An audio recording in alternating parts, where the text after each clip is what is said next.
Then I looked, and behold, the Lamb was standing on Mount Zion, and with him 144,000, having his name and the name of his Father written on their foreheads. And I heard a voice from heaven, like the sound of many waters, and like the sound of loud thunder. And the voice which I heard was like the sound of harpists playing on their harps. And they sang a new song before the throne and before the four living creatures and the elders.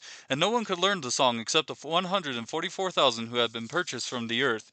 These are the ones who have not been defiled with woman, for they have kept themselves chaste. These are the ones who follow the Lamb wherever he goes. These have been purchased from among men as firstfruits to God and to the Lamb. And no lie was found in their mouth. They are blameless.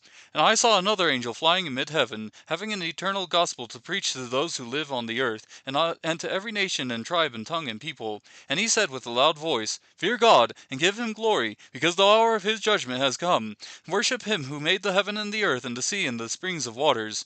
And another angel, a second one, followed, saying, Fallen, fallen is Babylon the great, she who has made all the nations drink of the wine of the passion of her immorality.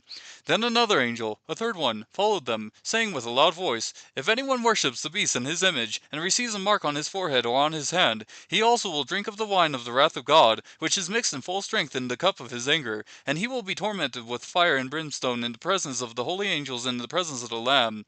And the smoke of their torment goes up forever and ever. They have no rest day and night, those who worship the beast and his image, and whoever receives the mark of his name. Here is the perseverance of the saints who keep the commandments of God and their faith in Jesus. And I heard a voice from heaven, saying, Write, Blessed are the dead who die in the Lord from now on. Yes, says the Spirit, so that they may rest from their labors, for their deeds follow with them.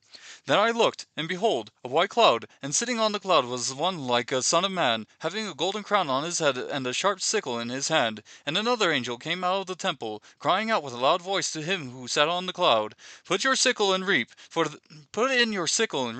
the hour to reap has come, because the harvest of the earth is ripe.